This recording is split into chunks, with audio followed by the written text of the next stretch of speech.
Hello and welcome to the 20th episode of When Life Hands You Lennons.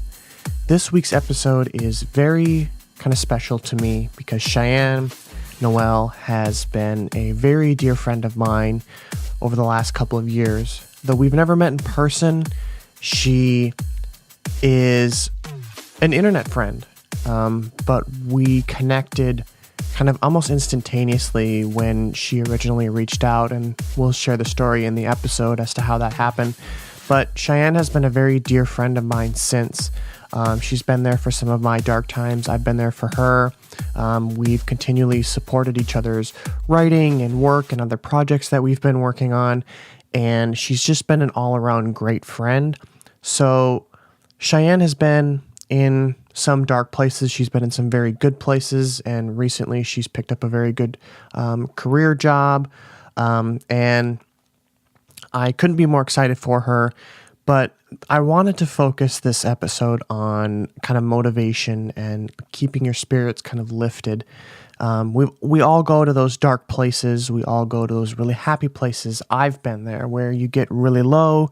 Things kind of start happening. Everything happens very quickly. You're on cloud nine. Everything's going perfectly. And then everything kind of crashes and crumbles right in front of you when you completely least expect it.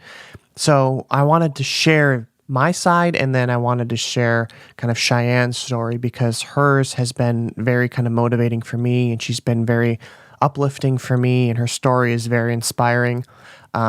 So Cheyenne shares and talks a little bit about how she kind of keeps herself motivated, some of the things she does to stay out of those dark places, what she does when she's in those dark places, and kind of everything in between. So I very much hope that you enjoy this incredible conversation with my very good friend, Cheyenne Noelle.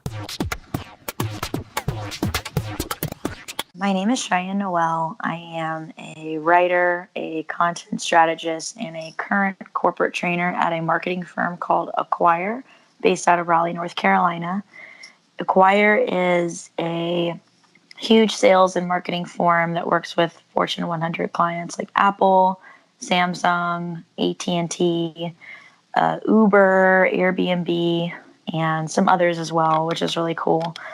But I kind of fell into that after having a little bit of a journey in terms of like self-employment. I was a freelance writer for a long time. I got my start in the music industry actually by you, which is really funny.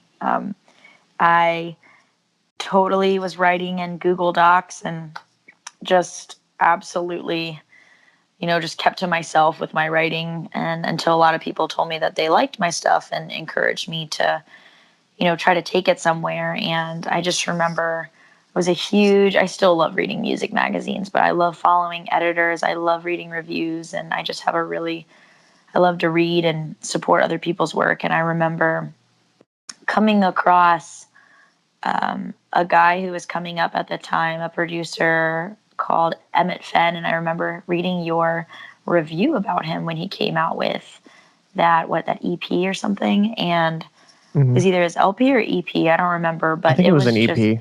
Yeah, it was so good. I was like, man, this guy is writing. Like, the only other editor that I just absolutely love every time he writes something is Trey Taylor. He used to write for Dazed. He used to be I don't know if he was like the senior editor or the editor-in-chief, but he's really, really good. And I just thought your style really reminded me a lot of him, and it really inspired me to up my work. And I just got the guts one day to just be like, hey, Lennon, like, can I, do what you do? And I owe 110% of my writing career actually goes to you, which is incredible because it feels so long ago. Yeah, it does. And I'm kind of flattered because I didn't know that you attributed so much of your writing career to me. So I'm somewhat humbled and kind of speechless. I didn't realize you attributed so much to me. Yeah, I didn't know. I mean, I was just kind of like small guest blogs, nothing that I could stand up in front of somebody and say, hey, I write for so-and-so. It's not really how it worked. I had no credibility or legitimacy prior to meeting you. And it was just really an offshoot. I just send a tweet and I knew that you were writing a lot, and I was like, there's no way this person's going to notice me because he's just, I viewed you as a lot higher up in that. And, coming from someone who just, I think I had one piece that had ran in thought catalog, and that was it. I had my blog and that one little article, and that was it. And just, I was doing some small work with a metal magazine, but it was almost around the same time. It was like 2 or 3 months after I met you, or before I met you. And then, then I ended up doing a little bit of stuff with Noiseporn for a few months, which was really cool. And it just kind of snowballed from there. It just happened really fast. But no, I always feel like when I think back of, who really helped me get my foot in the door with writing, you just played such a big part in that. So I really, really appreciate you. Wow, thank you. And just kind of going into a little bit more detail, Cheyenne and I, like Cheyenne, she mentioned she had sent a tweet, and that's basically what had happened. It's how our kind of relationship and connection had originally started. Was I had wrote that piece on Noiseporn, and I shared it on my Twitter account, and Cheyenne had apparently found it somehow, and she tweeted at me, and she said, like, hey, I really appreciated this post. It was really good. I'd love to connect, and kind of started a connection there. And that was probably close to 2 years ago. It wasn't much long after I started writing for Noiseporn. I've been with Noiseporn for be 2 years, I believe, in April. So I think it was like June or July of that year, about a year and a half ago.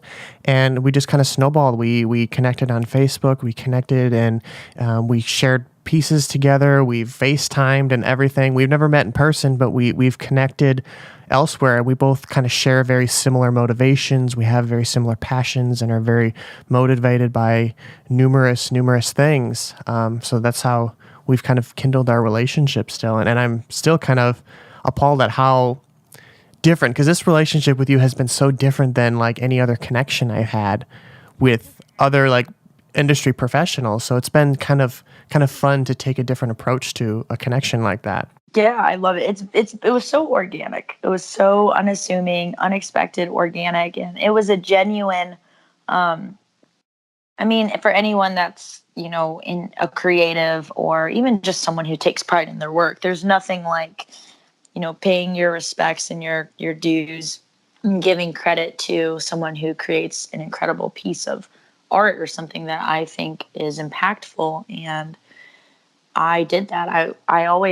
I just feel like I love to point out stuff that's great because, number one, who doesn't like their work to be seen? But number two, it's just, it inspires me. And I think I know I'm quick to forget that when my well is, dry and I feel like I'm not able to continue or to produce or to perform the way I want to. This actually hit me recently. I was just like, oh man, I think I need to be inspired by something. I just need to get back to basics and be inspired. And that piece was just so beautifully written. And I remember specifically thinking, wow, I want to be this good. I want to be this good at writing.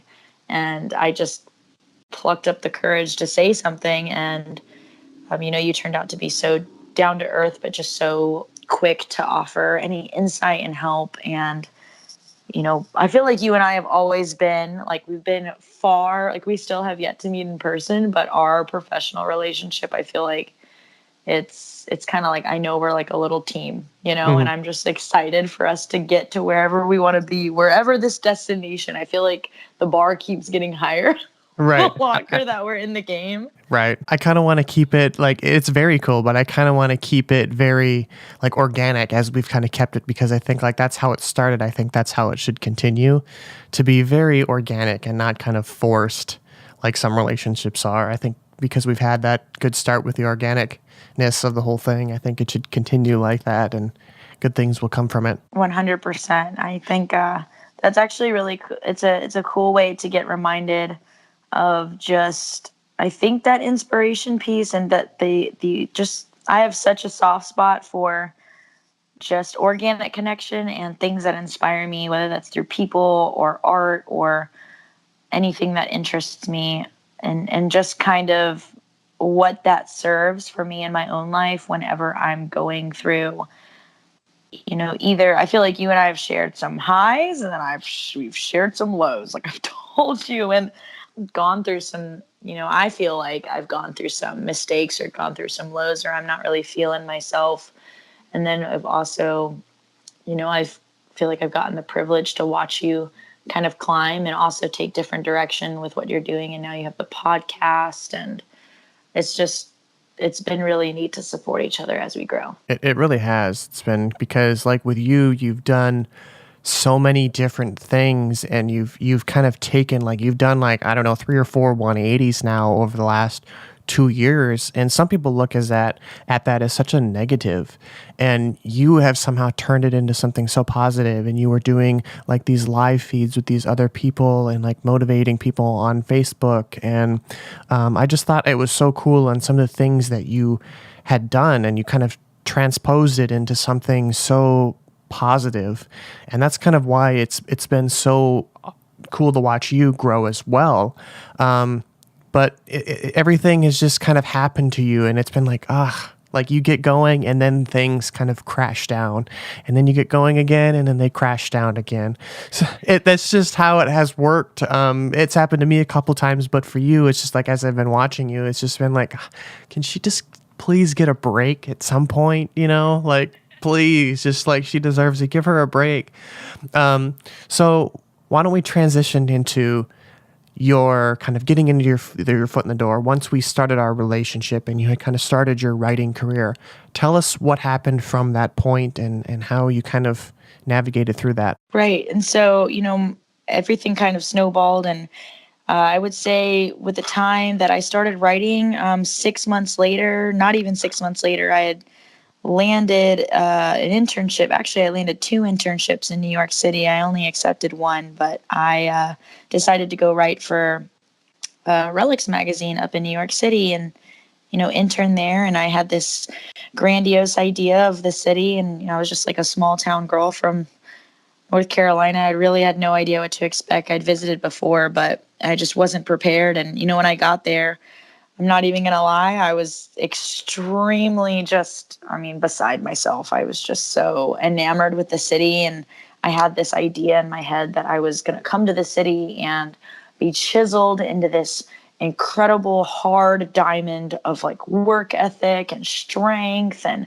confidence and control. And really what it did was, I feel like the city only magnified the shortcomings that I had, which made it really, really difficult for me to focus. I moved up my life basically for a couple months. The internship was only 3 months long, but I picked up my life and moved everything in 2 bags on a Chinatown bus, and paid like $50 one way, and took a bus all the way from Raleigh to New York City. It dropped me off near Allen Street over in Chinatown. And I got on the train and went to my place in Jersey, and just started working. And I remember feeling deeply uncomfortable. And it's funny because I can pinpoint places in my life where I've had this exact same feeling.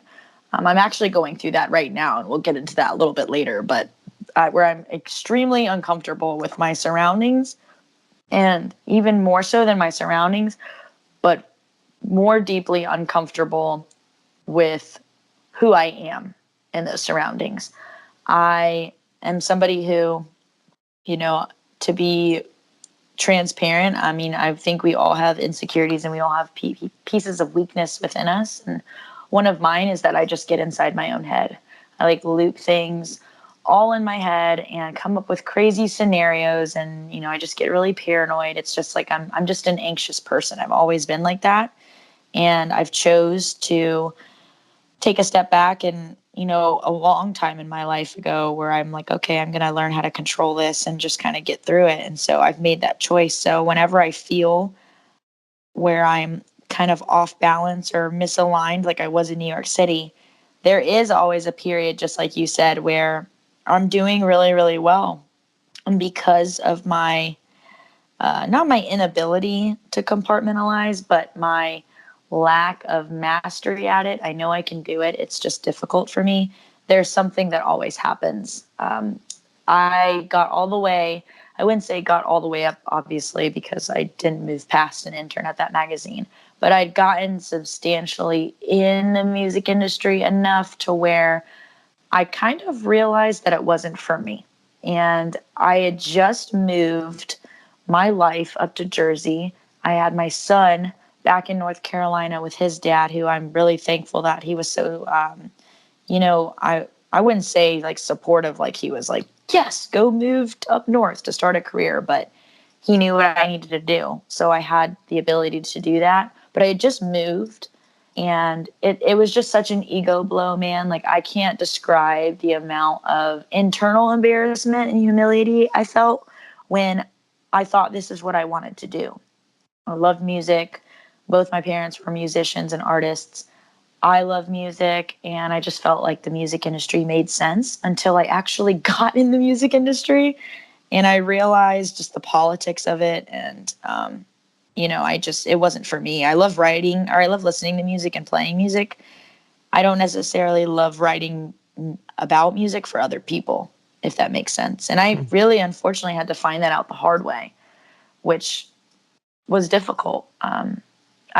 I literally thought that was my dream. I remember we had conversations about being in the industry together, and it was like someone just kind of like ice bucket challenged me and was like, reality check. Yeah. It was so crushing. And so I moved back down to Raleigh. I felt very defeated.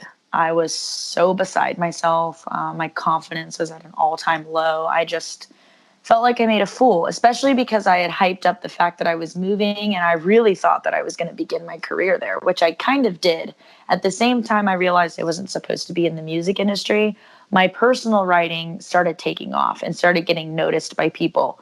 And I had a friend who was interning at a design firm based out of Raleigh, started by a bunch of NC State alumni. And he said, hey, the CEO of my design firm is looking for like a copywriting. Like, I know we're just really, really small right now, but I know you just kind of came off kind of like a bad trip. Do you want to change gears and try something new? And I didn't really have, I was kind of involved in them. I had just started with them, but I wasn't in a place that I felt like I really could invest, because in the back of my mind, I was pursuing something else. So I didn't really give it my all. When I came back down from New York, I was like, I'm just going to go all in on this startup. And, for like, I don't know, 2 months or something, which isn't any time at all, but it feels like forever when you're in a startup, when you're working like 12-hour days. I just went all in and formed awesome connections with the CEO and the COO, who are still there right now. And, but it all kind of came back to my inability to balance like my emotions with stress and pressure at work. Like that's, and once again, I felt like I didn't have strong work ethic habits. Like I didn't have strong discipline. I wasn't organized, structured. And because of that, when other people were relying on me to perform and produce, I didn't have those things ingrained and implemented. And ultimately, I didn't perform as well as I should have. Not because I didn't want to, but because I just didn't take the time to use the tools to be successful. And so when I was asked to kind of take a bigger role in that startup, I very, very politely declined and not really burned that bridge. I still talk to that CEO. His name is actually Sunny Sue. He runs Paradigm Innovation here out of Raleigh, like a very successful startup, and love him to death. He loves me. He lives right around the corner from me, but he just knew it wasn't a fit for me at the time. And so once again, I was kind of in this place where I was building something and I felt it crash down. And just like you said, like I kind of just get to a place where I'm like, okay, well, I've put myself in a situation where I couldn't handle, the work and the pressure versus like what was going on in my own life. I'm going to just I could either, I mean, I don't have an option. I just got to keep moving forward, right? That's what I think about. I get myself in a place where, I make a mistake or I don't perform as much as I feel like I should. And I think, okay, what can I do to keep moving forward? And I decided I'm going to start freelancing. That was January of 2018. So last year is when I made the bold decision to just freelance and not renew my contract at the design firm. And that was very scary. I had no clients. I had no idea what freelancing was. I just had no plan. It was very off the cuff and very impulsive of me when I look back on it, but I just thought it was the right thing to do. So from there, I was like, okay, I know I can write and I know I can lead. Those are the two things I knew I could do. I knew I could communicate and I knew I could lead and build people. So how can I network to try to get clients? Like, how do I do this? I kind of piggybacked off my career when I did a bunch of modeling before. I had a brief stint in editorial modeling that really helped me with a lot of connections within the modeling industries, photography industries, fashion industries, and a lot of crossover with music because I'd written about music, but also just doing small things for like DJs. And it helped a lot.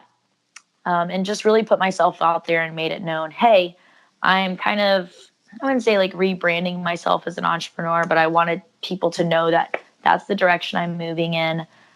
Here I am, take it or leave it, and that was very scary. I just remember posting things about how I felt. And like you said, I think it's been cool, quote unquote, to watch my journey. But really, it was just really posting things that I felt in the moment, whether that was like super raw. Sometimes some of it was negative. Like I feel like I've been very transparent about how I'm feeling at all times because I think it's important for people to see a real human when they're trying to, build themselves up.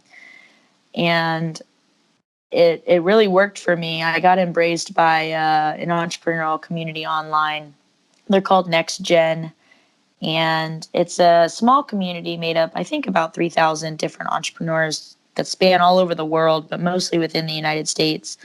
And I just started networking in there with a bunch of people that were my age, that were successful. They either had their own startup or they were a founder or whatever, all between the ages of 18 to 35, I would say is the demographic. Kind of like Generation Z to, the younger millennial generation, I would say, or the kind of mid-range millennial generation, I would say. And I don't know, I've always been, I think, when I think about like where I've come, I think I've just been really good about forming. It's all about relationships. I try to approach people, from a position of a genuine, I really don't know what I'm doing. I really want to get to know you, and I absolutely don't deserve any of your time because you don't know me at all, but I want to learn from you. And that works for me because it's, number one, it's the truth. And number two, I think it just kind of puts people in a position to say, okay, like this person, I don't have to offer this person help, but they did contact me, which is kind of cool. So I just networked my way in. Before I knew it, I was getting some freelance clients. I did some work for a fashion startup out in LA called Theophilus. I did a little bit of writing for a financial technology startup based out of Brooklyn called ScholarMe.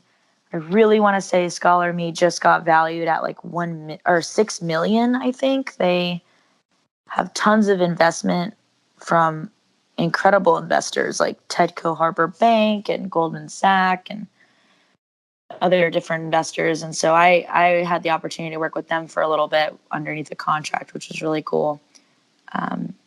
But I've had this climb, and I actually took a step back last summer. I felt like I was traveling a lot, I was working a lot, and totally infatuated with just like this lifestyle of being like a consultant and being self-made. And, I took a lot of pride in just being able to do what I wanted to, doing my own thing. And the off the cuff natural game aspect of it really worked for me, where I was like, I can just get wherever I want to get to because of me, which is really, I think, arrogant and selfish to say, because in reality, I didn't really get anywhere without the support of so many other people. But that's how I thought at the time.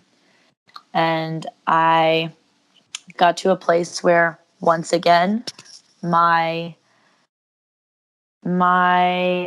I would say my anxiety and my inability to compartmentalize and have emotional discipline and stay focused, not let stress affect me, started to pile up once my responsibilities got more. Once the stakes got higher, I felt like I couldn't perform. I felt like I started getting in my own head, an issue with like perfectionism, I guess. And I took a huge step back last summer. I felt like I wasn't happy with who I was. I was really starting to neglect my son a lot. My son is going to be 5 next week, which is crazy to me. But, we would be playing at the park, and I just like would so not be there. I would be there, but I wasn't there. I'd be focusing on work or thinking about, things that I really couldn't change, that were either in the past or just incontrollables, or maybe stuff that I could change, but it was the past. So, and I just wasn't really fully there. I didn't like that about myself. I also didn't like the fact that I just grew incredibly frustrated with not being able to, excuse my French, but push past my own bullshit, essentially. And so I decided to kind of drop everything with entrepreneurship and writing and all that I was doing. And I decided to take a big break. And so when I decided to take a big break, naturally, when you make a bunch of life changes or you're going through something, you're going to have people that support you all the way through. And then you're going to have a lot of fans that drop off. And that happened. That happened when I changed careers modeling. That happened when I left the music industry. That also happened when I left entrepreneurship. And you think you get used to it by now, like it's like a natural progression of life to have seasonal friends, but honestly, it never gets easier to lose people that you care about, because you just grow in different directions. And I don't think I blame anybody for leaving me behind. I'm not bitter about it, but I'm really grateful for the people that have supported me and loved me throughout the entire process. That break happened July of last year, so last summer, and I really just felt like I needed to take a step back and focus on the important things. And those important things were 4 categories. It was faith, family, community, and wellness. And I was like, I'm not going to do anything else except these things. If anything I do in my lifetime, whether it's my daily routine or my goals or whatever, it doesn't align with these 4 categories, I'm not doing it. And I needed to take that time for myself. I got into a recovery program for some of my emotional issues. I started attending like a church. Like, my faith is really important to me about that.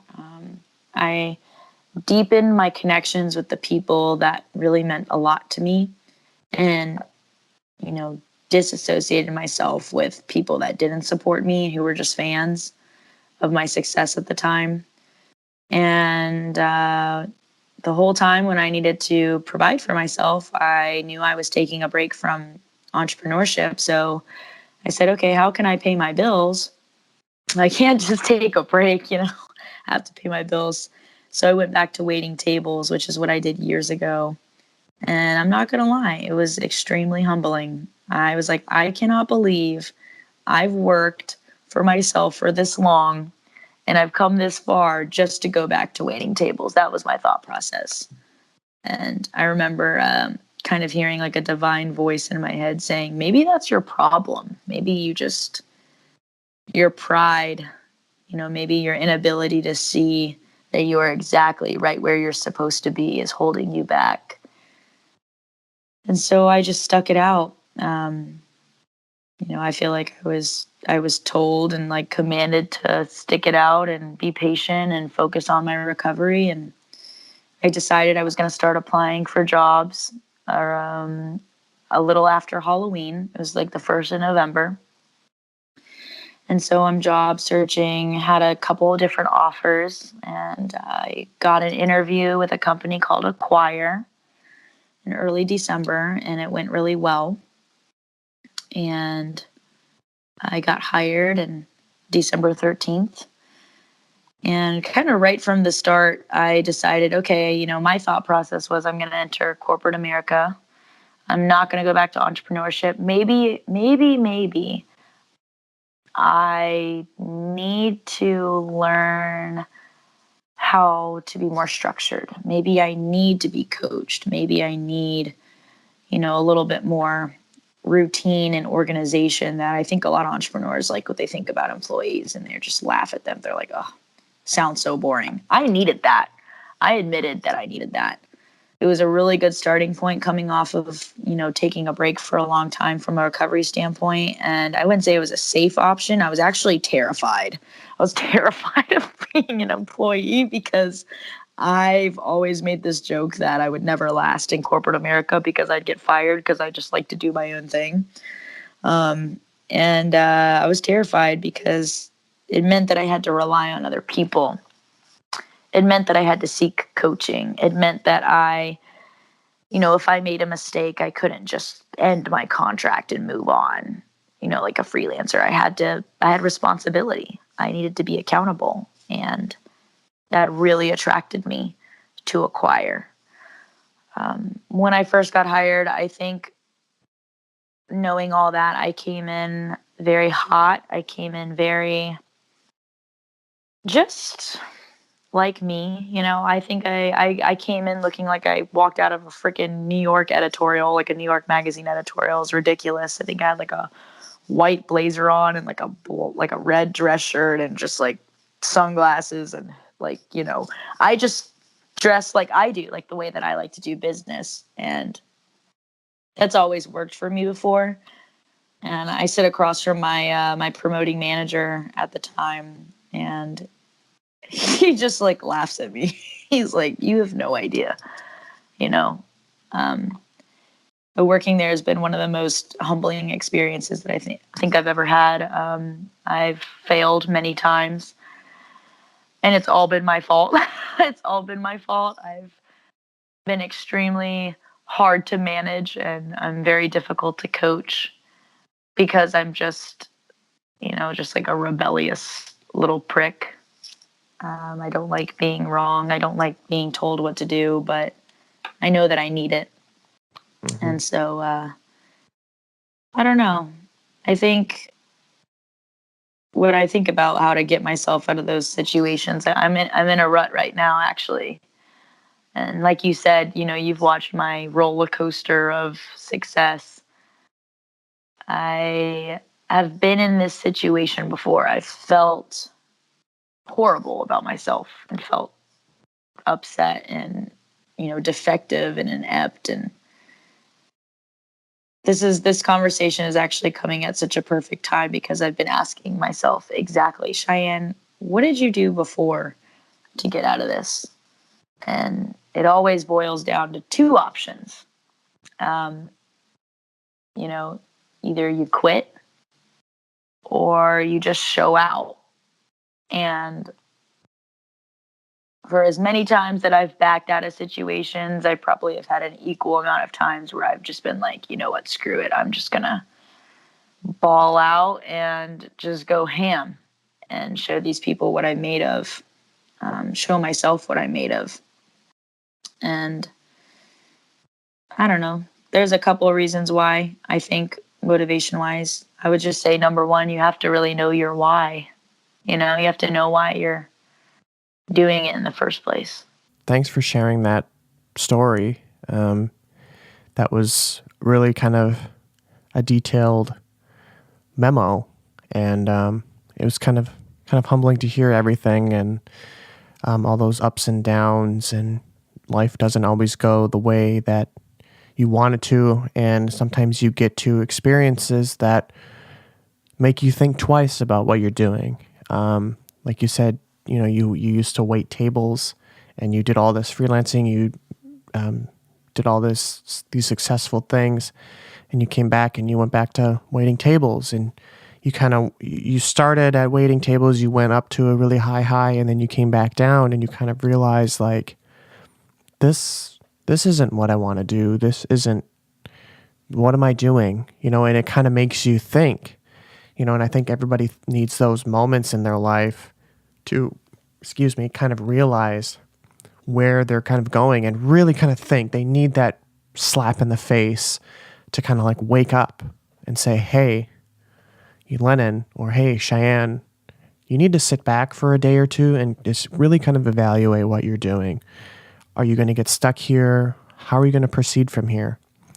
And you mentioned earlier when you started in the story, you shared that you were kind of your writing had kind of taken off, and you shared a lot of kind of being human online and sharing your emotional connection with whatever that may be, with yourself, with your faith, with your family, with your son. And I think a lot of people need that. That's why, for me, I'm on social media, but I don't post a lot on there. I post things that I'm more interested in rather than, I do post about my personal life, but I don't want to share that side. But I think a lot of people need that. And I think that's the standards for today in social media and even in anything digital is people need that connection, that human connection to, relate and to be inspired. Like you look at some of the biggest YouTubers like Shane Dawson, he puts his entire life out there and people can relate to him. And that's one of the main reasons why he's been so successful, aside from the other great content that he shares. But you had shared in your writing that you kind of made that human connection in your writing. What made you kind of do that, and what connections did you share? And I'll share your Medium page in the show notes so people can check out some of the writing, because some of it is absolutely just beautiful writing. And it's very, very personable. And if you really dig deep into what you're saying, I think a lot of people can relate. So can you share a little bit about that and why you kind of decided to put everything on the table for people to kind of pick apart? Yeah, I think it's really interesting that you say that most people, they don't share that side of them on social media or, whatever. For me, writing is an art form. And I like to think that most artists, especially the one that, end up, becoming famous off it or well known or, make a profit of what they're doing. At the same time, they all come back to the same thing. Their art is their way to express themselves. When I write, I literally sit on my bed or in a coffee shop or somewhere and I put on some cinematic score or whatever music I'm listening to, and I just allow my heart to crack open. I have a really, really, really hard time admitting weakness. I don't like to look weak. I don't like to admit that I'm wrong. I don't like to feel. I actually have an issue with almost like not having honest communication with myself, and writing is an incredible way for me to process emotions. I have so much going on in my brain. I'm so damn ADD that I just cannot process when I'm just sitting by myself. Some people can take a step back and like have an off day from work and just kind of like figure life out in their head. I just can't do that.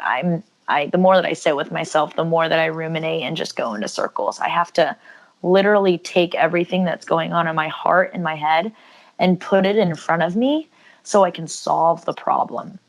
Because 9 times out of 10, it always is way more worse than it actually is. And if you're in a situation where it is really bad, at least seeing it on paper will help you solve the problem.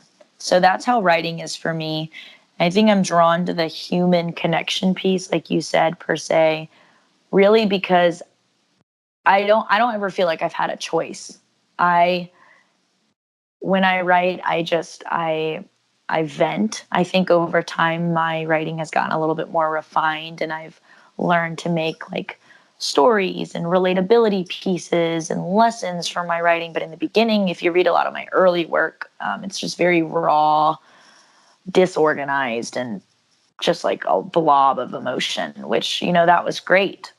It helped me it helped me start my career. And I think as I've gotten a little bit more in depth with my writing, I've learned to I have learned how to work through what I'm feeling by processing it at the exact same time that I'm writing. When I write, I am literally feeling that exact emotion at the exact same time. And by the end of the article, I almost always, I don't know, I usually end it with some line or some realization. And it's really interesting because when I'm writing it, I have that epiphany as I'm writing it at the exact same time. And so I don't really think when I write. I've read a ton of online articles, even writers that I love online, that I follow them. And they say they have like a structure and a system. And that's just not how it is for me. I think I just go in there. I go in there with a specific goal of, by the end of this, I want to feel better. That's what I say to myself every time. And I know that if I just talk my way through it and write it all down, I can feel better. And so that's what I do. I think I default back on the human connection piece because I'm not very good at, as much as I try to fake it and act like I have it all together on the surface. If you met me, I'm just a hot mess underneath. And my writing it's a way for me to be real. I'm the most genuine when I write. And it's so I guess some people don't want people to see that side of them, but I've been called out multiple times by my current manager at my job, different people I've worked with, my mother, my siblings, friends, lost some friends, that I just put up a front of being really collected. My brand, I like to be put together. I'm attracted to people who are put together. I am envious of people who are in control. I just love that like really dark horse, systematic, processed, calm, collected individual. Those people, to me, I just respect them so much. And so that's just kind of like my sense of style. That's who I like to be. That's who I feel like I would love to be when I, achieve my fullest evolved Pokemon form. But I'm just not that person. I'm not yet anyway. And I think writing is where I kind of just get to release. And I'm not really afraid of putting it out there because I would much rather be loved for who I am than, hated for who I'm not. And, or hated for who I am than loved for who I'm not, the other way around. And I want people to know that I'm a real person. And it's really hard for me to relate to people that have it all together, because the people that I respect the most and I learn the most from, they aren't condescending. They are vulnerable. They are real. And, they don't show me sympathy, but they can get down on my level and look me eye to eye and say, look, I've been there. I might not understand your situation because I may have never done that exact thing, but I know what pain feels like. I know what shame feels like, loneliness. I know what fear feels like. So I can relate. And that's really started evolving a lot into, like, I think my leadership style as someone who guides other people. And it's proven to be, an asset, I think, in and out of the office, which is really cool. And I don't know. I think that I made those connections because that's just kind of what I need to do for myself to process my emotions. I've actually gotten away from writing a lot, which is killing me. I've been looking at my laptop and my notepad for a few days now thinking, should I write again? Should I get back on it? And I'm once again in my own head thinking, oh man, I don't have anything to say. Like nobody's really going to care about what I have to say. I haven't done anything important yet, so why should I write, And it's actually hilarious, the fact that I haven't been writing. I think I've been more in my head than I have been in a long time. And so it's a really cool opportunity to kind of be like, you know what, maybe I should just get back to what I was doing, this entire time. Because whenever I write, it creates great art, creates relatability, it's good content, but it's 110% also helping me at the same time, which is really cool. Right. I agree. When you said that, oh, I haven't really done anything, I don't have anything to write about. Well, at the same time, there's also not doing anything is also doing something. And if you can kind of manifest on that and kind of grow on that and share that, because we all have those moments, but nobody talks about them. Nobody wants to talk about them. And we all want to be vulnerable. We all are vulnerable at some points. And nobody likes to talk about that, like especially on social media and sharing it with the world. Because once you hit that publish button or go live or schedule or whatever, that's it. It's out there. And you're not going to get it back. So somebody's going to read it somewhere. And they're going to kind of get inside your head and they're going to either relate to you or they're not. And I like that point that you made about loving you for somebody you're not and hating you for somebody you am. I think that's very important because it comes down to loving yourself and really kind of looking into what you want to do and who you are as a person and what you want to do for the community, for the world, for whatever that may be. And I think that's a really good point, and I think that's a very good topic and subject that you had brought up. And I've seen it more so this year. I don't know if it's been a resolution for people, but I'm on YouTube quite often, and I'm always searching for new content and I'm tutorials. And you know how you can get kind of stuck in the YouTube rabbit hole, and you end up watching how to compose this, and then you somehow end up watching cute cat videos, or you're watching things getting crushed because somehow that's satisfying, or you're watching ASMR videos. That YouTube rabbit hole is endless. And there's been a lot of YouTubers that I'm subscribed to that have kind of shared these emotional 15, 20-minute videos saying, hey, over these last years, I've struggled. I was happy. I was doing all this stuff. I started a business. I started a clothing company. I started some merchandise. And I was doing it to promote not being depressed and not having anxiety. But at the same time, that was the point in my life where I was the most depressed. I was the most anxious, and I was absolutely not happy. And it's happened to like 3 or 4 YouTubers just in the last month that I follow. So it's sharing those moments and being relatable and kind of making those emotions okay is a good thing. And I applaud you for doing that. I've done it a couple times myself, but it takes a lot of courage for somebody to do that and kind of come out and speak on those things. And you mentioned that you do a lot of writing, and that's kind of where you find comfort, and that's where you kind of like, what do I need to do? I need to get back into writing. Should I do it? Have there been any other methods that you've kind of found within yourself, or even that you want to try, or have seen other people use that kind of they use to express themselves? Maybe it's podcasting, maybe it's going for walks. What are some other things that you've found to kind of comfort you while you haven't been writing?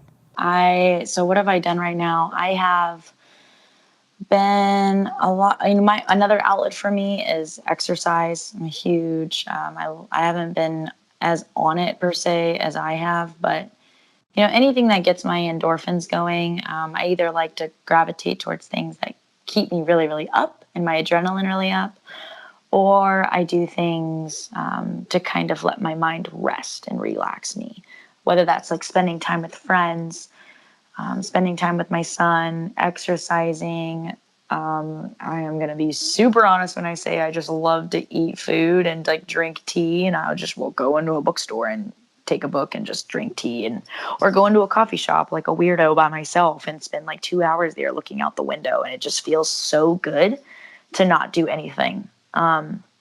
There is, I can't even remember what it's called. I saw it off the movie Eat, Pray, Love. There's like this really cool Italian phrase for like the sweetness of doing nothing. And I cannot tell you how much I value just being present and just literally doing nothing. I think our culture right now really emphasizes like the grind and the hustle, and we need to always be moving and we need to be productive. But that's just not how, I don't think that's how things are. They should be all the time. And I don't know. It's just unrealistic for me. I think maybe it's because I'm a mom, or maybe because I refuse to go back to this like in slavery of like work. But I really try to make time for myself to do nothing. It's important for me. My attention is split in a million different directions between my own head, my work, my kid, friends, people. And I just want to just be by myself and not think about anything. And so I encourage people, always like to do it. What does something make you feel good? My trainer actually at work, she said, look, I know you want to be productive today, but just do something that makes you feel good. What makes you feel good right now? I was like, you know what? I'm just going to like chill. I'm just going to like go get my nails done, or go take a bath, or like go relax. And that's like some of the like the self-rest and self-care things have really sustained me. When I'm not writing is a way for me to process my emotions and vent. And then there are other times when I've vented in other ways. Maybe I've taken out in the gym, or maybe I've hung out with a friend and talked it out, where I'm just like, okay, I've vented. And then I go into like repair mode. I'm like, okay, how can I've already done the damage. I've already talked about the damage. How can I start building? I always start that process with kind of sanding down the foundation and making it smooth, and just getting everything calm and collected and kind of, situated for me to start building again. Because this is just the process. I make a mistake, or I fail forward, or I do something crazy, and then I just stop, alleviate the stress, get collected, breathe, and then I just kind of go right back into it. Yeah. That's another thing that I've even had to struggle with recently. Is I've been doing quite a few extra hours at work, so I can make some extra money and put a little money away in my savings, and kind of plan for my upcoming future, hopefully sooner than later.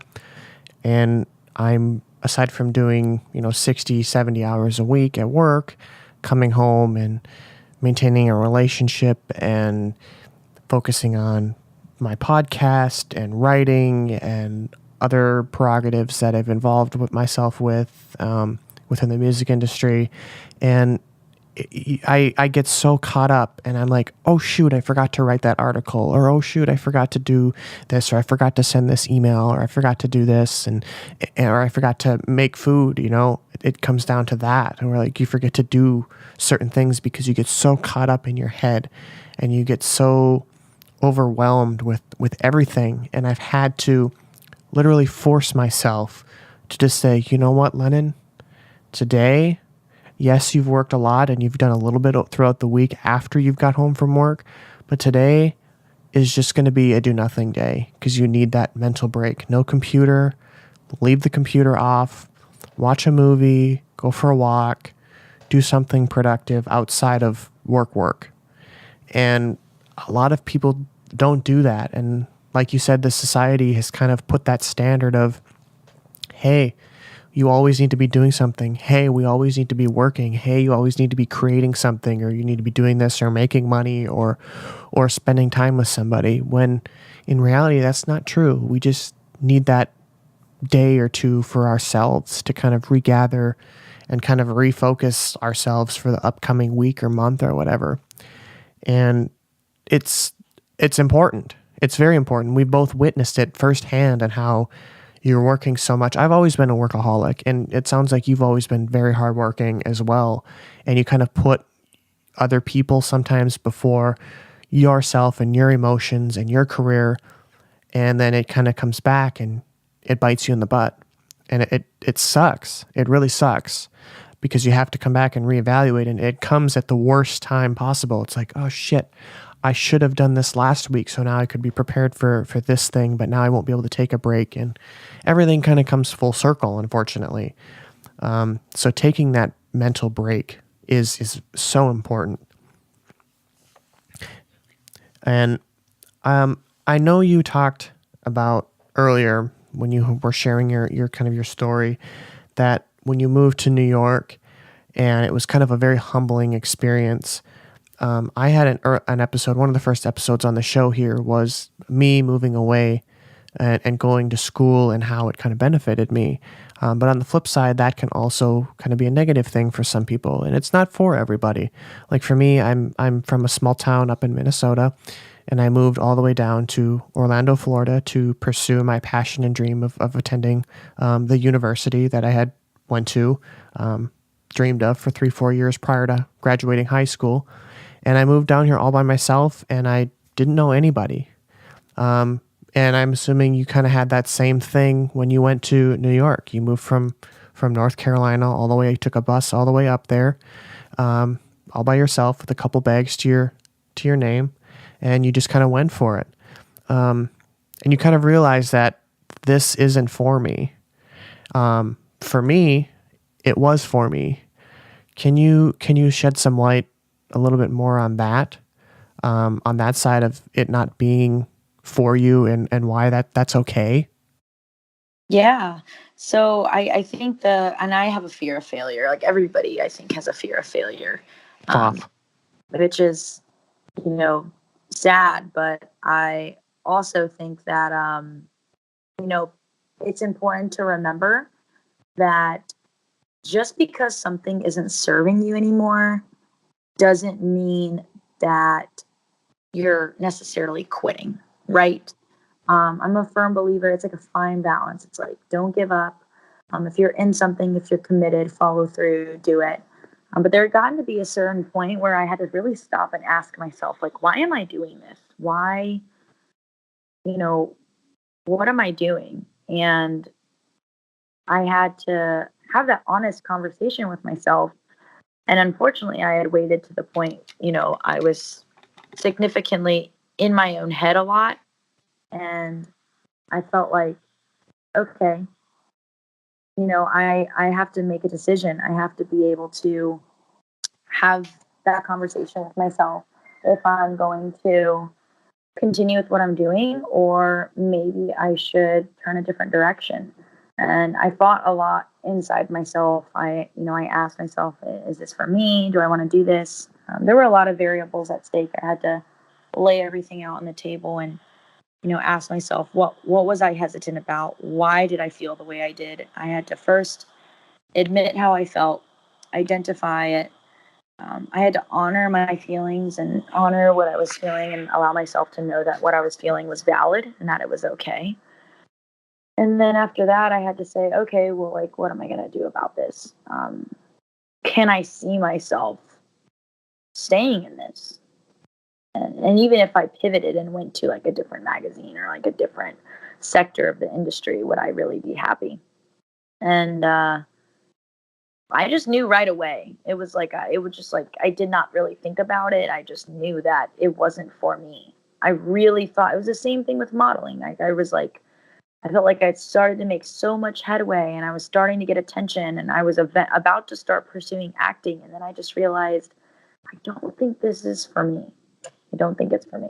The same thing happened with like the music industry. I just didn't think it was for me either. And I don't know. I think I finally realized, okay, if I'm not going to stay in this, I need to figure something out and move in a different direction. And so I made that decision to, not stay in New York and come back down, and and I kind of just, I don't know if it's the right thing to do, but I kind of talked myself into saying, okay, like I wasn't happy. I knew I wasn't going to be happy. And so I left. I had the courage to leave. It's kind of like that bad relationship. It's like, do I stay in this even though this isn't serving me, or do I have the courage to get up and leave and go in a different direction? And I think it's really easy to stay in a place where you feel comfortable. I was very comfortable with being in the music industry. I wasn't comfortable with being in New York, but by the end of the time that I was there, I started to love it. I still miss the city every single day. Like I see people in my job now when they're from New Jersey or New York, I'm like, "What's up? It's my fam." Like I miss it. But I was I had gotten kind of complacent. I didn't really feel like I was being challenged, and I don't know. I had to make that decision. Do I break up with my old time sweetheart of music and love and try to grow somewhere else because I think I'm meant for something else, or do I just stay and be unhappy? And that was like really tough for me. It was very, very tough. Do you think it's important to continually challenge yourself, regardless of what industry or which passion you want to pursue? Oh, 100%. I'm in an industry right now where I'm not going to lie. There are days where I just really hate what I'm doing. I hate what I'm doing. If you talk to anybody in any job and they say they haven't had the days where they want to quit, they're probably lying through their teeth, or maybe they just happen to find the dream job.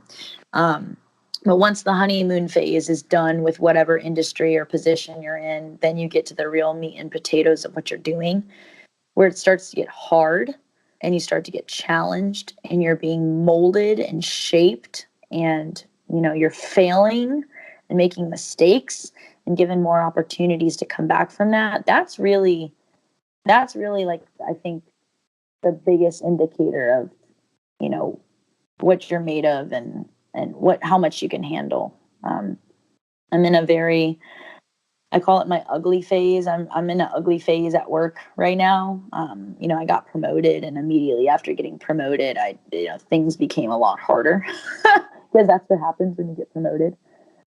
Nothing really changed except my title, with a little bit more responsibility and leadership, but it just asks a lot of me because it's more about me as a person and me growing as an individual, and with my character and my work ethic and my coachability that I just haven't really done before. I've always just been off the cuff and independent, and I don't really have faith in other people when it comes to my growth. I just do it myself, and I know I can rely on myself. But it's important to keep challenging yourself, because if I didn't like stay growing, I don't think I would ever get to the next level. I would just plateau. Right. And I don't know about you, but like, I'm only 25. I really don't want to peak at 25. That just sounds terrible, especially when the Right. life expectancy is almost 80. Yeah. I agree wholeheartedly, just because I think there's always something we can be learning or doing, regardless of what industry you can learn on. And that's one of my biggest fears is getting comfortable. I'm so terrified of getting comfortable. And getting comfortable to me is I get in, I do my thing, and I start feeling like, okay, I've got a grip on this. I can do this. And it's kind of a rinse and repeat. And you're in this cynical cycle of constantly doing the same thing over. You might do something a little crazy on the weekends or once a month, or take a vacation once every 6 months.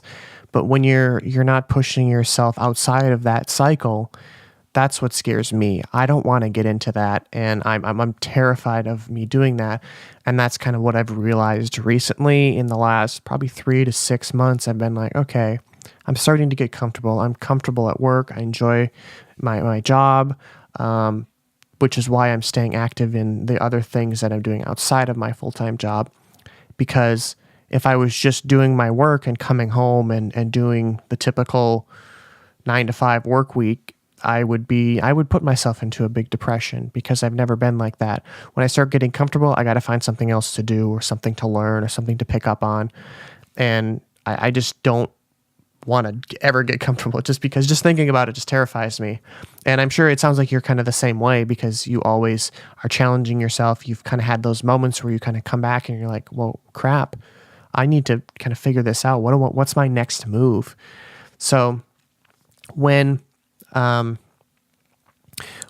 somebody is like this, and I'm sure you've been there, you've kind of sit down and you realize like, what is my next move?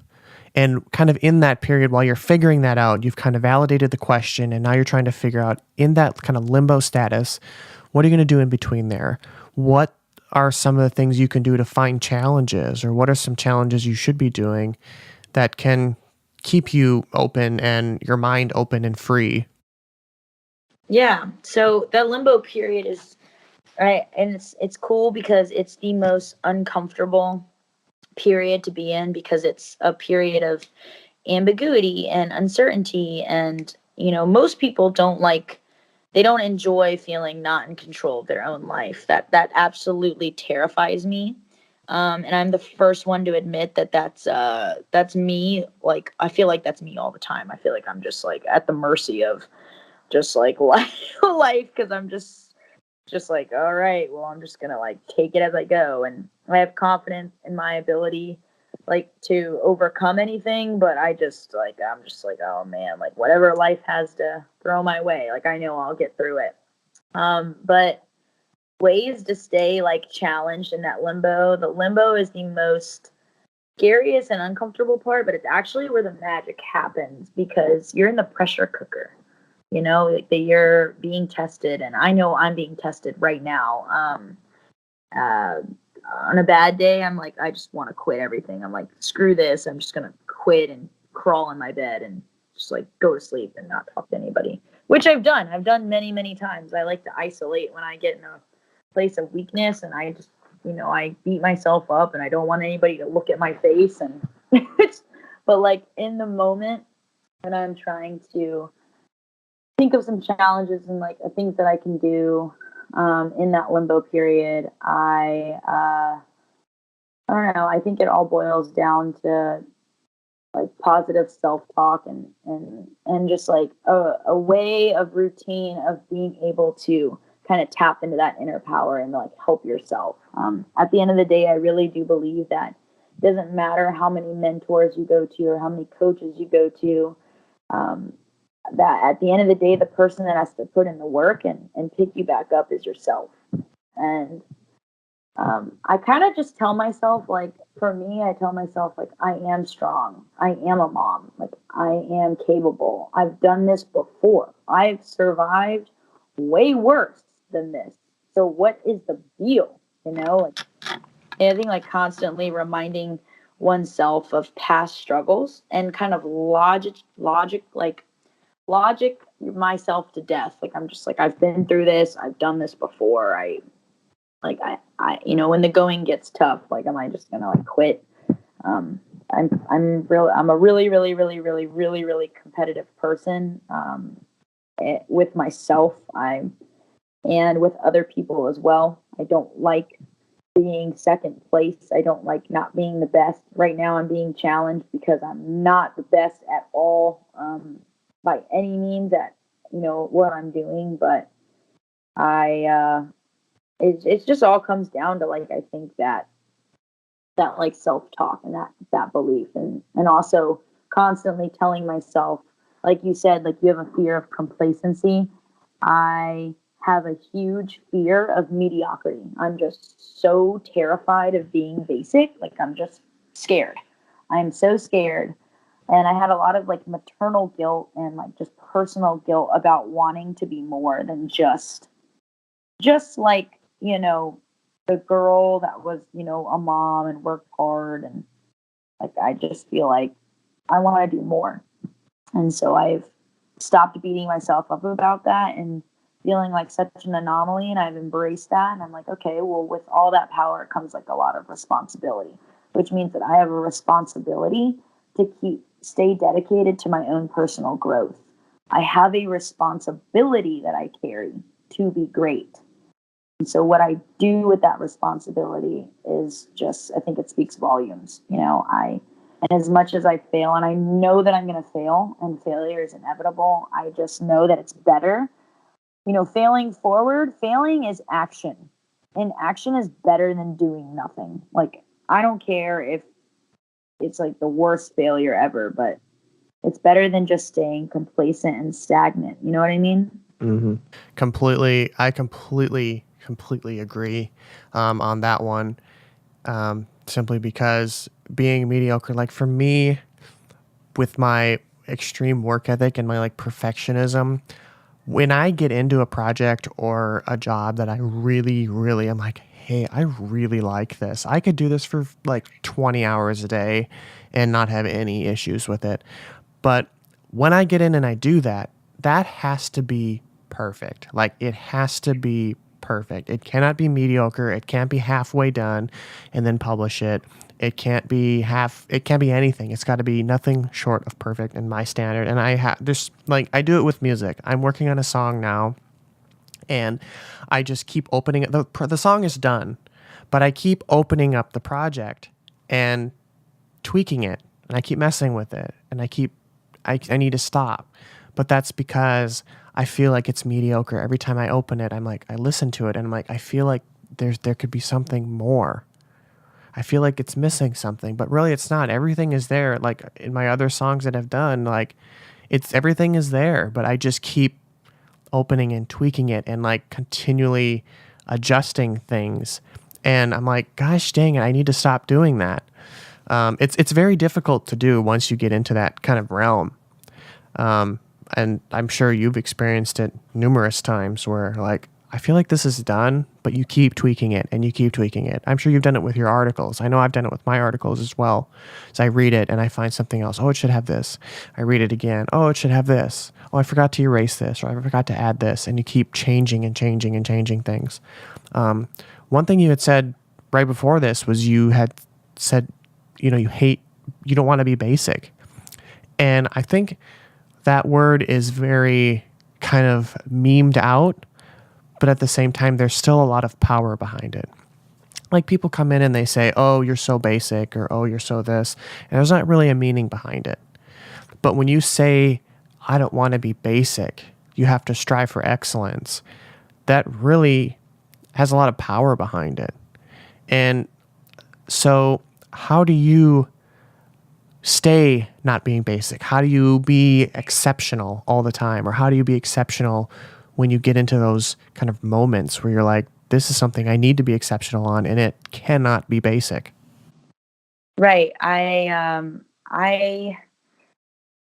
think like fear is a great motivator. I think we give fear a bad rap because, people are always like, oh, have courage, blah, blah, blah. And I'm like, to have courage, you can't have courage if fear isn't present. Otherwise, courage wouldn't exist, I would say, how do I stay not basic? It's just, I feel like I've always gone against the grain. I know I'm a rebel. Recently, it's been pointed out to me that sometimes I'm a rebel without a cause, just because I just like to resist. I just don't like bending. As much as I know change is necessary, I don't like to change.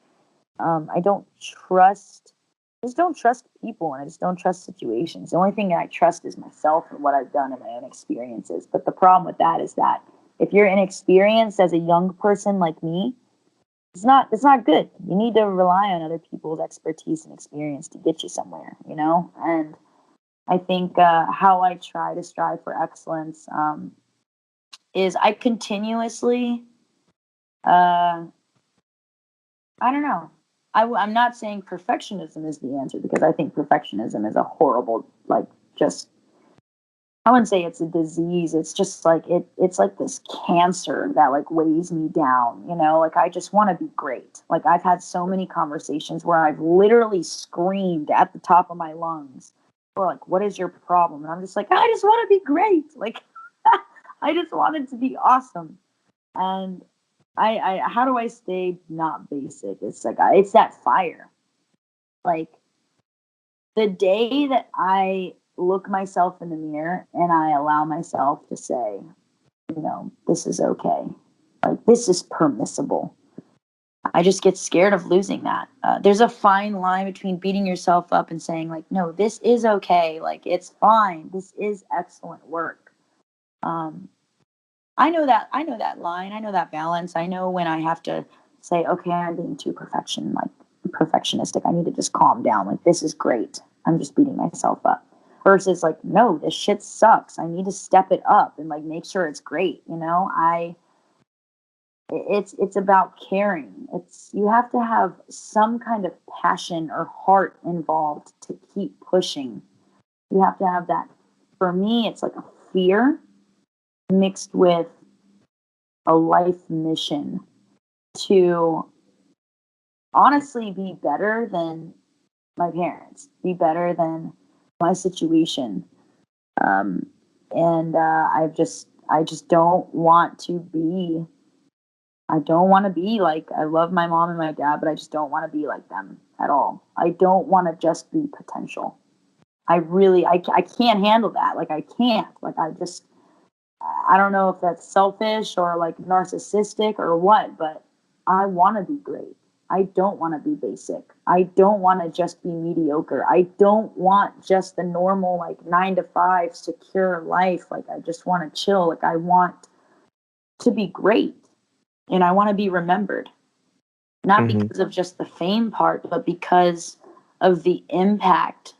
And I don't know how it is for other people, but for me, I've noticed that the way that I fix myself and the way that I overcome has a lot to do with impacting other people. I fix myself and I heal through doing that for other people.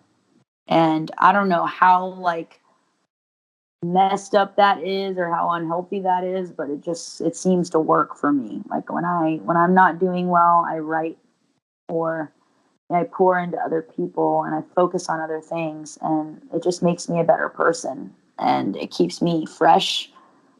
It keeps me not focused on myself. I get to focus on other things and other people, and it's just great. It's exhilarating doing great work and performing high, because I know that what I do has a direct impact and correlation on other people's success in their lives. And there's nothing more rewarding to me than that. You know what I mean? Mm-hmm. I completely understand that. I also agree with that. It's one thing why we bond so well is because we both have very similar mindsets in our passions. And I don't want to be mediocre either. That's why I moved from across the country. I didn't want to go to the traditional school.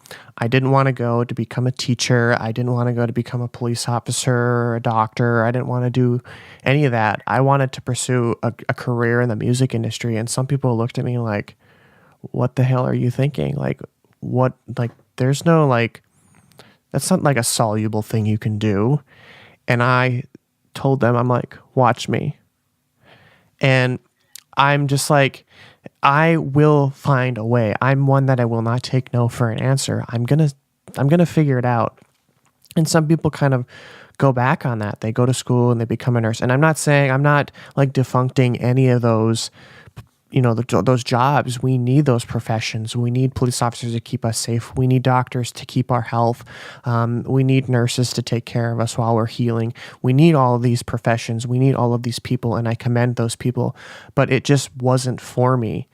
And some people kind of, I've had a few conversations with people at work and previous jobs that they're just like, oh, I'm going to go do this just because the money's good, or just because of this, and I just want to stay humble, and I just want to, kind of take it easy. And that's for some people, but for some, it's interesting because then I see them later on in a year or two, they're like, damn it, I want to move. Like, I want to move to New York, I want to do this, but they're married, they have kids, they're done with school, and they've got kind of a full-time job. Yeah, you can do that, but at the same time, you've kind of hunkered yourself down and you've kind of put that nail in that coffin with, starting a family and buying a house and, really kind of honing in on everything. And everything kind of happens so quickly. And I understand that everybody's situation is different, but for me, it wasn't. I didn't want to do any of that. I wanted to do a completely different thing.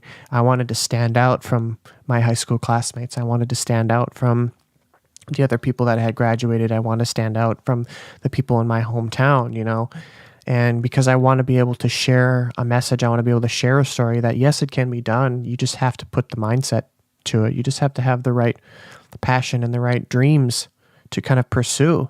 And everybody can do that, but for some, it's much more difficult. And so you kind of hit all the points on that.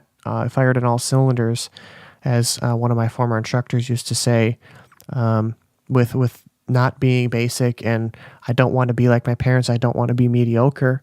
I love my parents to death as well, but my dad works construction and my mom works for a city government that she's done for 23, 24 years now. And it's just kind of like a 8 to 5 job. And I'm like, I don't want that. That's not at all what I want. I want to do something that allows me to live more freely and be able to travel and do all the things that I want to do. So you hit the nail on the head with all that stuff. I have a really good friend. His name is Chad. I love him to death, but he's very similar to us as well. And we have so many conversations where it's just like, no, like I have accepted this life. Like I have accepted my destiny. I'm comfortable with who I need to become, but I'm never going to allow myself to accept complacency while I'm in pursuit of that. And this conversation's just been so good for me because I feel like I'm just hyping myself up right now because I've been in such a rut. I've been whining about how hard this is, and I feel like I've gotten myself into situations where I've really been challenged. I've done some not cool stuff. Like I've struggled a lot. I've been challenged, and when I get challenged, I lash out or I push people away or I go inward and I become extremely difficult to manage. Like it's just hard, like props to whoever coaches me because I can be just such an asshole. Like, mm-hmm. But it's good for me. I am someone who's very hard on myself, and I need someone who's really hard on me. I also need someone who won't give up on me. Like I said, I have like trust issues. So like, I really got to know that you got my back. Otherwise I'm just not going to be in it at all. I got to be like, I am a loyal, committed, like individual. But if I'm met halfway, if I'm met with anything less than halfway, then I just, I have my foot out the back door as well. It's kind of a tug of war thing where if you're not going to support me halfway and meet me halfway, then, I've got, like you said, you've got your foot halfway out the door. I like that. 100%. I mean, I don't know if that probably sounds terrible, but that's just the way that I am. And I know that. And, that's a lot to ask of people, especially when, there's professional dynamics at play. I think the cool thing that I've enjoyed the most about this job is the team dynamic. Being self-employed and, consulting and just kind of freelancing, you're on your own a lot. I mean, you work at home, you have work, and then when you take a break from work, it's like you're alone. And then when you take a break from work, you go back out and interact with the rest of the world. That's not how it is when you work in a team. I spend so much time with my coworkers in the office and out in the field where I'm doing my sales. Like I'm just constantly around other human beings. And it's just, there's just a lot that's going on. And I think keeping up that dynamic is like important. You know what I mean? Yeah. It's different than when you're by yourself. Yeah, it very much is. And that's, prior to starting this full-time job last June, it's just a temporary thing, but I needed it to kind of solidify myself and kind of help pay the bills because I was really struggling. I was basically making rent, and that was it. I wasn't paying for groceries. I wasn't paying for miscellaneous expenses that kind of came up, whether it be putting gas in my car, whether my car, breaking down or it needing an oil change. I didn't have that that kind of financial fallback to kind of cover me. So when I was kind of doing that freelance stuff, I got kind of stuck, and it's hard. It's very hard. And I agree with you. We all kind of have to kind of come back to square one and regather and move forward. Absolutely. It's like a lot, man. Like it's a lot of just reevaluating and having that grace with yourself. And I'm really bad about having grace with myself and telling myself like, I'm doing a good job. And I think that's like, it's a blessing and a curse to want to be great because we're so hard on ourselves. But, I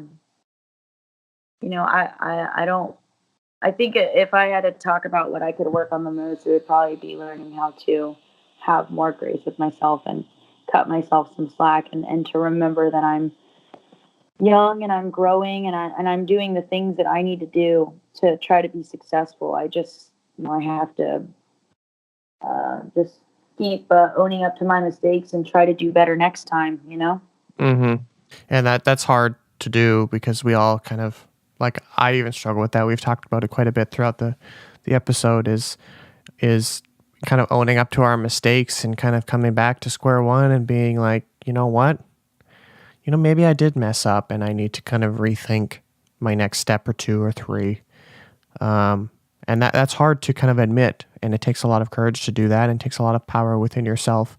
And it always comes back to for me, it's not whether I do it for somebody else, I do it for my parents, I do it for me. And that's because at the end of the day, it's my life, it's my career, it's my passion, it's my life. And kind of reevaluating and admitting those faults and those mistakes to kind of move forward is to comfort you, not anybody else. So I think that's really cool. And you've done it a lot, as you've shared throughout the show, coming back and realizing, taking that break, and whatever you need to do to kind of find that forward momentum again. So we've been talking for an hour and a half now, which is pretty impressive. It doesn't even seem like it's been that long, just because it's been such a casual conversation. So if you, to kind of wrap things up, because I've got a couple things to take care of this evening, and I don't want to hold you for too much longer either. I'm sure you've got some stuff to do as well. But what, if any, and if you had some advice for anybody, let's say looking back on yourself 2 years ago, what would you tell yourself with the knowledge and information that you've learned up to this point? And what would you share with somebody that's in those shoes right now to kind of get them motivated and to kind of take those next steps? Yeah, I 2 years ago, it's interesting. So what is it, February? So February of 17. I was like, that was right before I started writing. I remember that specific month. I would like had horrible like self-esteem then. That was when my modeling career was taking off, but I was actually not. I was starting to realize I wasn't feeling it as much as I was before. I think what I would tell myself back then, and anyone who's in a similar place, it actually is so applicable to right now, but it's never tell yourself or never allow yourself to believe that anything that you're feeling is wrong. No emotion is wrong. I don't care about your upbringing. I don't care what anyone says. Like, I feel like all feelings are valid and all feelings are right and they're human. To say that they're wrong or they're not valid would be dishonest in communication with oneself. And so there's a place to don't feel ashamed of what you're feeling. Honor those feelings, acknowledge them, don't hide them. Give yourself time to mourn, but then come out of it and realize, okay, I feel this way about it. But now, what am I going to do? I don't like where I am. How am I going to make this better? And I would also say to just be patient. There's so many times when I wish I just had like somebody just come up to me and just like give me a hug and be like, "You're going to be okay, kid. Like, this is all part of the process." And that's what I would tell myself 2 years ago. That's what I'm telling myself right now, is that everything that I'm feeling is valid, and everything that I'm feeling is all part of my process. And as bad as it feels right now, it's going to make for one hell of a story later. Absolutely. And I'm all about sharing stories and motivating and kind of invigorating putting that spark in the next generation or whoever needs it, regardless of age or part in your career that you're at.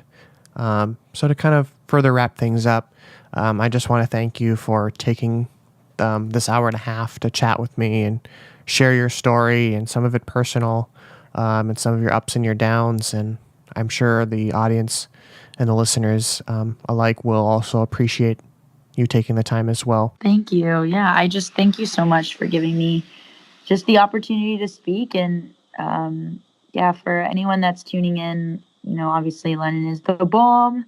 And like I said, made just a huge impact on my life. And I'm just so grateful to have you as a continued supporter. And I'm really looking forward to seeing, what you create in the future. Oh, I appreciate that. Yeah, I'll always be a cheerleader for you and anybody else that I build that professional connection with. And it's kind of fun to do that, because that's how things come full circle. So how can people follow you if you want to share like your social media links or anything like that? How can people follow you and stay up to date, or maybe even ask a question about something that you had maybe said earlier in the episode? Sure. Best way to reach me, I think, for asking me like a direct question would probably, I just say probably like Facebook. You can literally type in Cheyenne Noelle on Google and I should pop up. There should be my Facebook. I have an Instagram. I'm most active on Facebook, I would say, and LinkedIn. But you can. My email address is hello@CheyenneNoelle.com, if that's an alternative way. But usually Facebook is a pretty decent way to get in touch with me. And I wouldn't say spam me until you get an answer, but just I try to routinely go through, even if I don't answer, I try to go through things, decently frequently, at least weekly, to be able to go through and answer stuff if I miss anything. So just social media at Cheyenne Noelle, or you can just email me at hello@CheyenneNoelle.com. Cool. And I will put all of those links in the show notes as well. So if you're looking to get into contact with Cheyenne, they will be down below for your ease of access, I guess you could say. So thanks again for being on the show, Cheyenne. I really appreciate it. Thanks for sharing everything. And we'll see what we both create next, I guess. Yeah, thank you so much. I will talk to you later. Thank you so much for tuning in to this week's episode of When Life Hands You Lemons. I hope you enjoyed my conversation with Cheyenne. Her talents and her story is very inspiring, and I hope that she gave you some ideas on things you can do to kind of stay motivated, even during your dark times and when you're kind of in those low ruts, and even potentially like if you're moving on to kind of taking that career step, or maybe you just got hit in the face with something after being on cloud nine, as we all get there. And kind of how can you take that next career step, or what can you do to kind of move forward from this point on? And if you discover something that does work for you, please shoot me a tweet. My Twitter will be in the show notes below. Shoot me a tweet and let me know what you do to kind of stay motivated and what you've done that can kind of keep you motivated, so I can share and kind of have a conversation with you about that. Friendly reminder to please subscribe to my mailing list. It helps me notify you when new episodes are live, as well as share some kind of music industry tips and tricks and motivational tips and tricks as well. I also have a Patreon account, and the money that I make through Patreon will go directly back into the podcast, so I can make all of these episodes even better for all of you. Lastly, There is a guest request form in the show notes below. So if you or somebody you know would be a good guest for the show, please fill it out or send it over to them and I will get into contact. And also give me a rating on Apple Podcasts, a 5-star rating on Apple Podcasts, and or leave a review because it greatly helps me grow the show and help it be discovered by new listeners. So thanks again for tuning in to this week's episode of When Life Hands You Lemons. I hope that you enjoyed my conversation with the lovely and incredibly inspirational Cheyenne Noelle, and we will see you next week on When Life Hands You Lemons.